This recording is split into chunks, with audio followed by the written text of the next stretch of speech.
the first movie, I think people were kind of like, you got to do a live show. And I had worked in the actual industry in Florida for like 9 months or so when I was really young. I was like 18. And it's not that. It was really, I mean, we could have made an infinitely darker movie. Let's just say that. Like, and we just wanted to make a little like indie. And then we kind of got swept up into this whole like, kind of in the States, it's 50 Shades of Grey. All these women were really like demanding, kind of delegating what they wanted to see, what people were making. And we just listened, and we kind of tried to start to make stuff that with a little bit more of an eye and an ear to what they wanted to see. And then we kind of had the idea, we were like, all right, well, you know, with the other like sort of male stripping groups, they hadn't changed. Nothing had changed in like what kind of show that they were putting on. Like they were still doing basically the same shows from like the 80s, like the fireman, the cowboy, the doctor, whatever. And we were like, why is it that? Like, why does it have to be that? And why can't we just change it?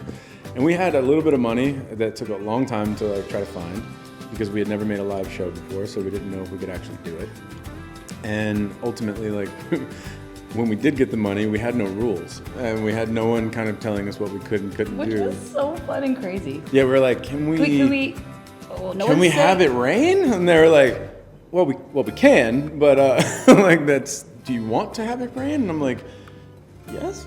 Like, all right, let's have it rain. Can we have people in the rain? And they're like, yeah. And we just started making decisions and kind of playing, and ultimately this is what we made.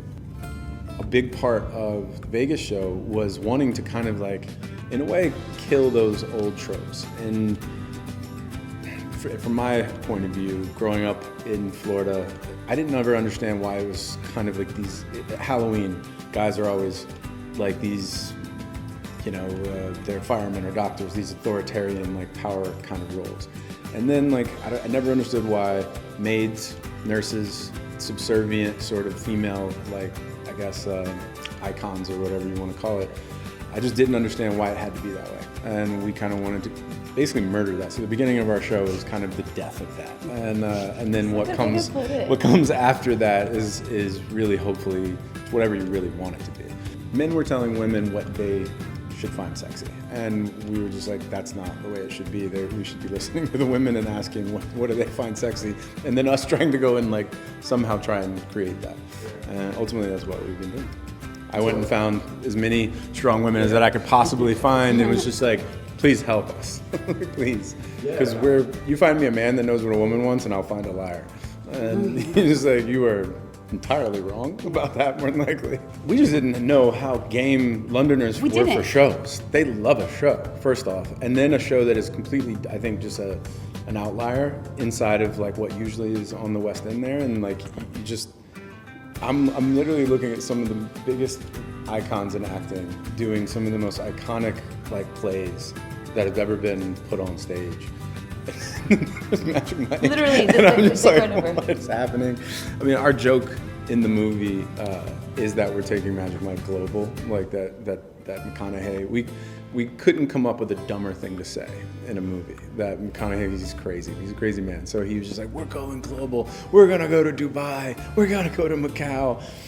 And ultimately, like, we're kind of doing that, and it's still funny to me every day. I giggle every single day. Like, when they were like, all right, well, we're going to go to London, and I was just like, no, we're not. That's just, and then we went.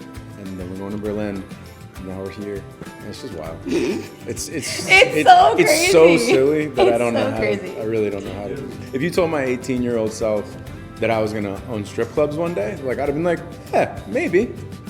That doesn't sound too far off, like, you know, what's possible. But if you told me the route that I was gonna come to having a strip club, or multiple ones all over the globe, yeah, I'd be like, you're smoking crack, man. This is insane.